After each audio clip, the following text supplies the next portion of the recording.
Good day everyone. Welcome back to my YouTube channel. My name is Jordan Hope Julian, your biochemistry tutor for this semester, and we are going to discuss now the cellular respiration.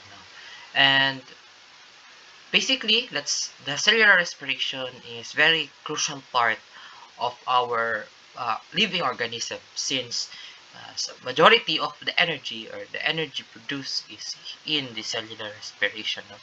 So we respire, we produce energy. No?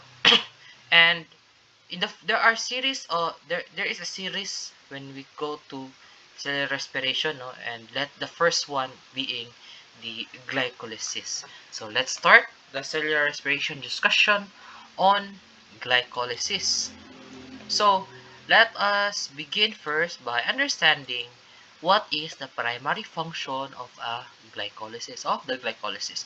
Basically, in a short, very direct point, the primary function of glycolysis is glucose into pyruvate, producing ATP.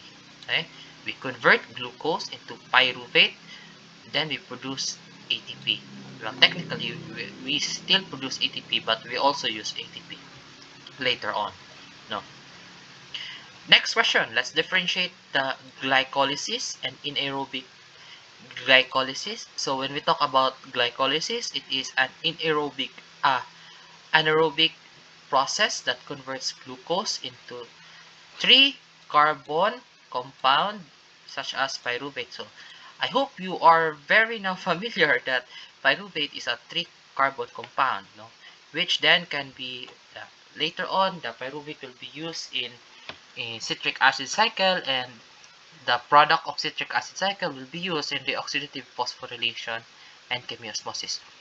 But anaerobic glycolysis is also an aerobic process, but in this we convert glucose into lactate. So interestingly, aerobic glycolysis happens when there is no oxygen present. So take note here that in order for pyruvate to in order for the citric acid cycle to begin, pyruvate must diffuse inside the mitochondria.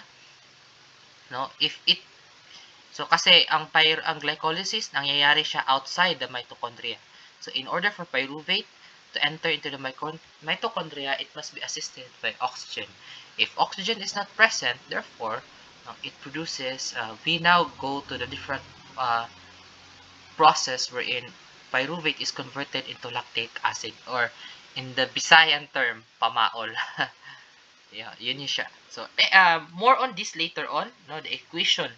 So, I think this is better understand when you really understand the process of glycolysis. So, now, for reference, no, I'm using Campbell Biology in this book kasi user-friendly siya right now. Then, yun lang yung reference na madali-dali kong kunin. So, here it is. No, let's start our glycolysis. No, we start glycolysis by glucose, but take note that it's not always glucose. Okay, no, it's not always glucose. It could be fructose. It depends, no, but usually, no, we start the glycolysis with a glucose molecule. Now, this glucose molecule is catalyzed by hexokinase or phosphorylized by hexokinase, no? Phosphorylase, or parang ganon. Okay, we spend into the form of glucose 6-phosphate, no?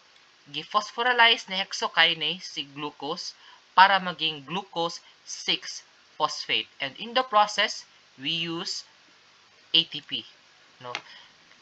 Paano siya gigawa? Sa hexokinase, nagkuha siya og ATP, nagkuha siya ng phosphate group sa ATP, nilagay niya sa 6-carbon, so, para mas klaro to siya, I think siya klaro dito, no? Nagkuha siya og ATP og phosphate, no, phosphate group o phosphate ion, then gilagay niya sa 6-carbon ng glucose, kaya naging glucose 6-phosphate. Ito na. Dito na tayo sa glucose 6-phosphate.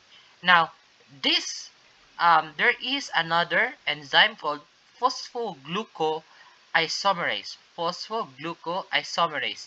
Now, this isomerize this compound, glucose 6-phosphate, will be isomerized to its isomer, fructose 6-phosphate.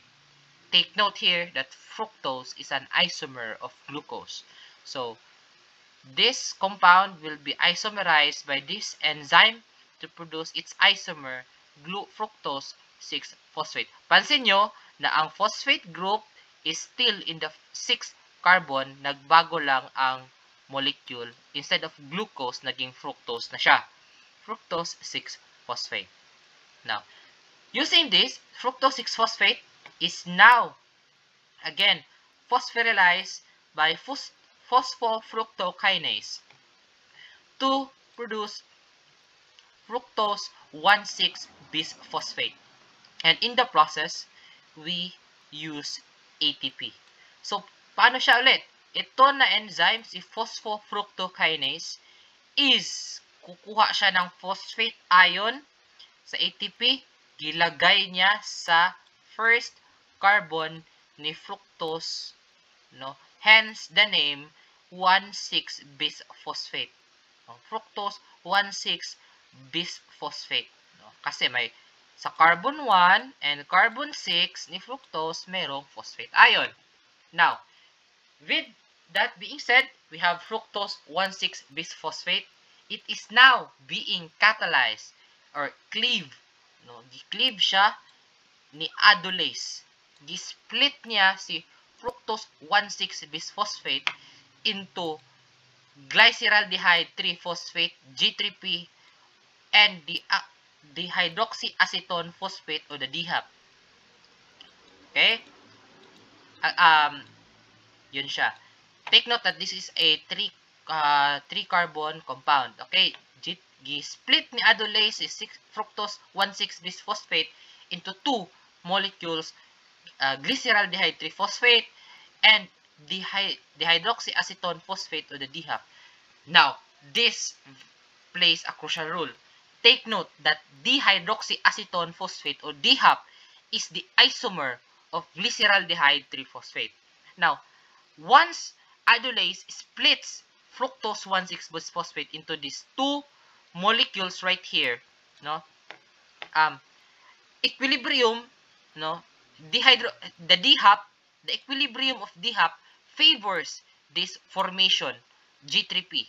So, ang nangyari, since ang equilibrium ni DHAP mas favor niya ang G3P, automatic pag-transform ni DHAP, maging G3P siya.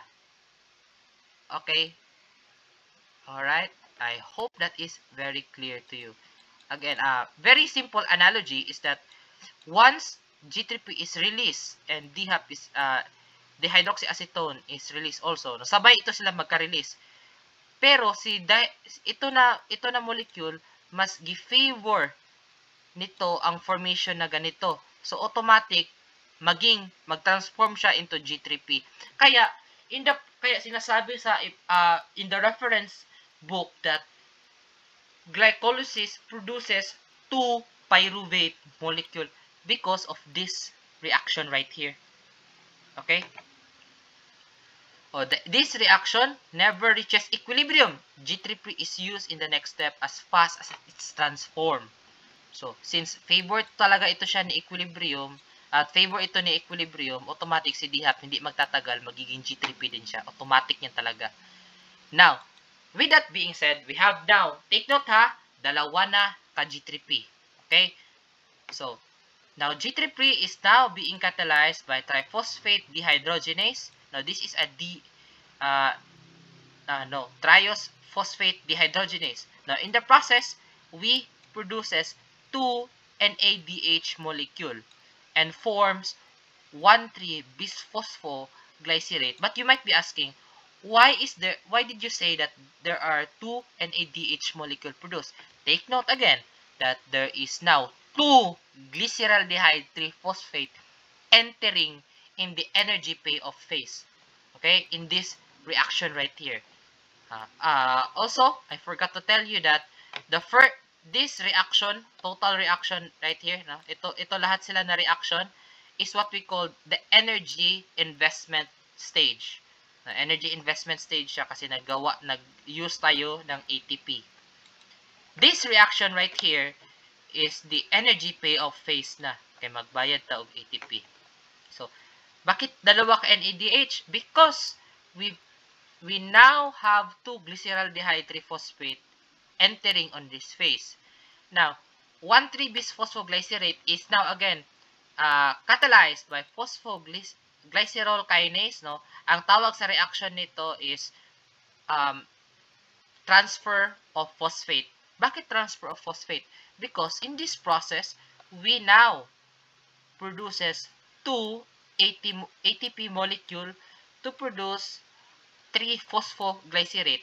Kasi ito na enzyme, phosphoglycerol kinase, removes the phosphate ion on carbon 1 on this molecule right here, transferring it to ADP to produce ATP. Now,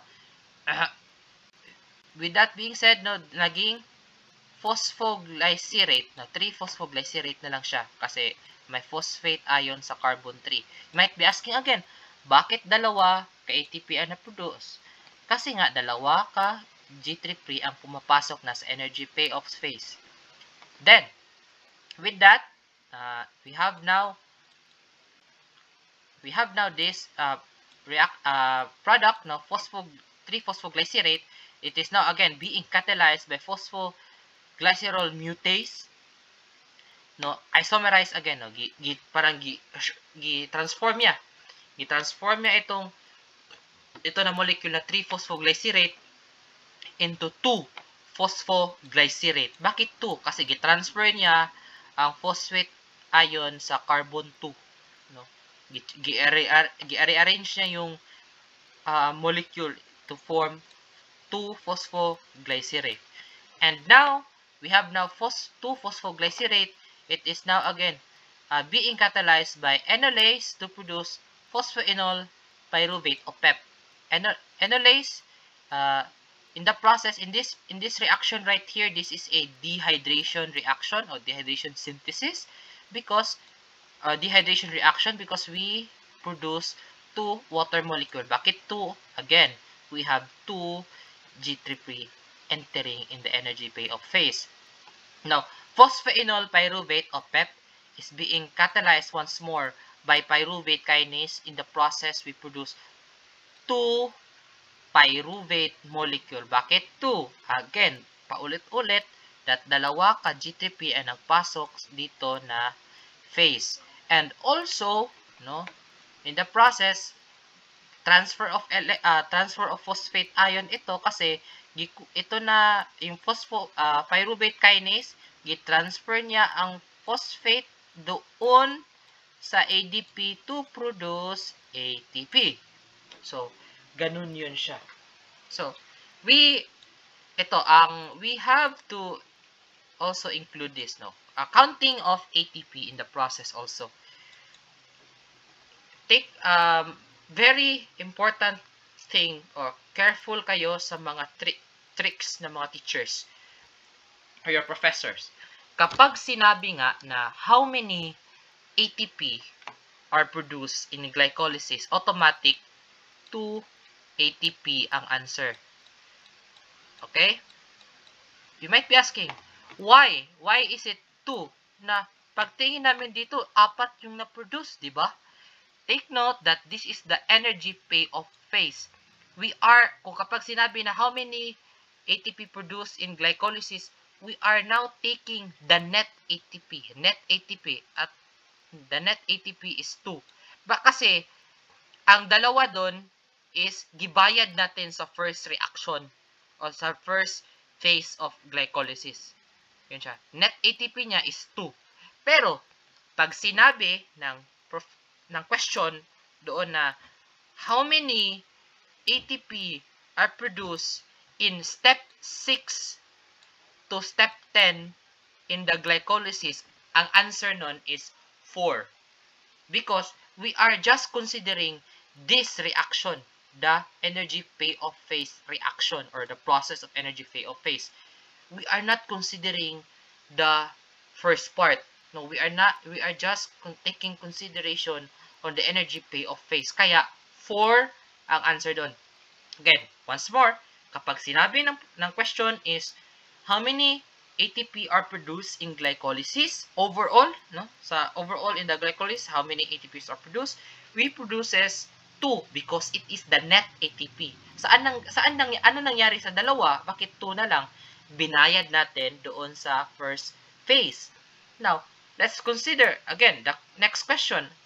What if sinabi na ilang ATP ang na-produce from step 6 to 10 sa glycolysis?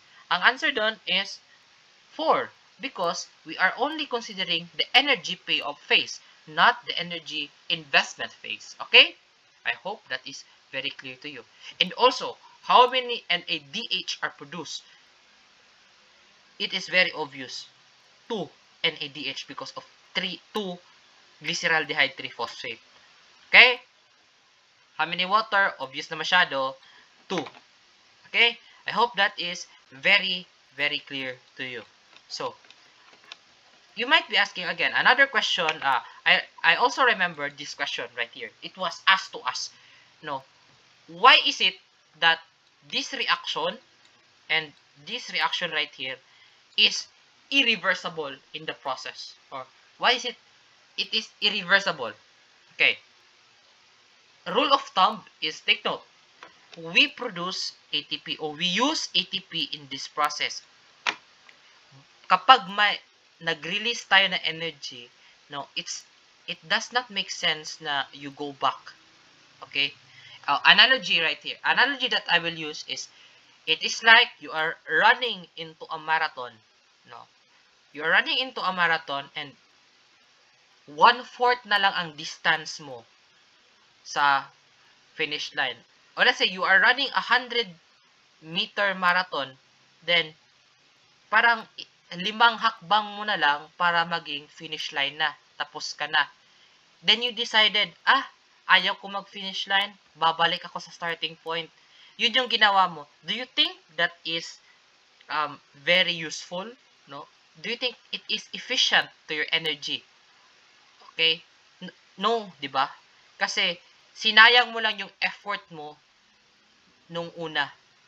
Wow, hugot. Parang ganon, di ba? So, it is like, parang ganon din siya sa metabolism or sa cellular respiration. Molecules also think, no? Naisipan, nag-spend na tayo ng a lot of effort to produce this molecule. Ano pa ba ang purpose na babalik pa tayo dito? Parang ganon din siya, no? Iniwan ka na nga, ba't ka pa babalik? Oh, wow, hugot.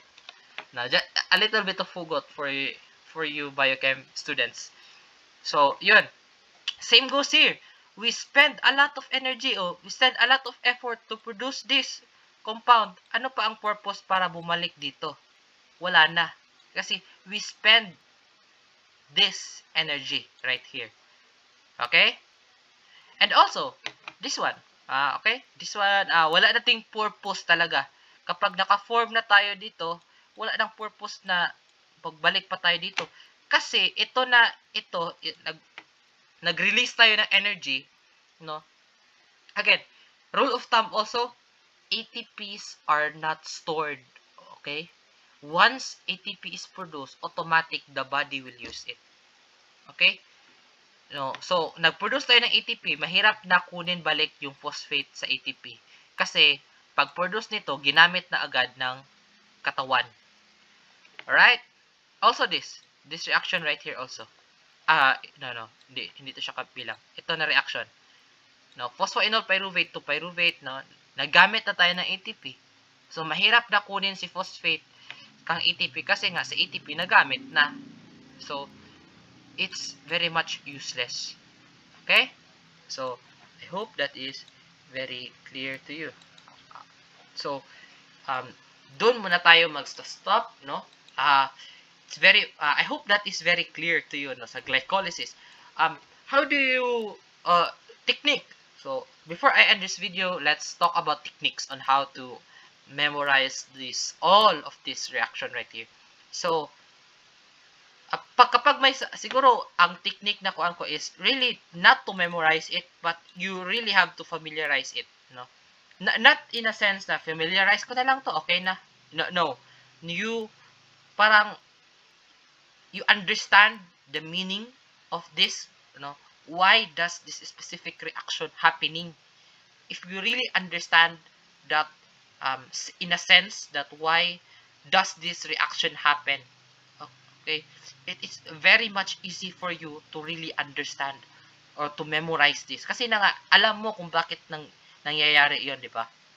Okay? So, you really have to understand the logic behind the glycolysis. No? It's easy to remember, no?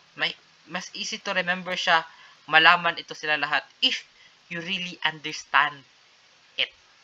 So, I hope that it is all clear. No? Dito muna tayo magsa-stop sa glycolysis. While please watch the next part of this video, the Krebs cycle or the citric acid cycle. So once again, my name is Jordan Hope Julian, your biochemistry tutor, and wishing you a good luck on your exams, quizzes, and everything. So I hope that you enjoyed this video, and please don't forget to like, share, and subscribe. If you have any questions, recommendations, or if you maybe I'm wrong at some point of this lecture, feel free to comment down. Let's talk about this, and let's have a good argumentation. So once again, I hope you enjoyed this video, and wishing you a good luck and a study good well on your biochemistry tutor.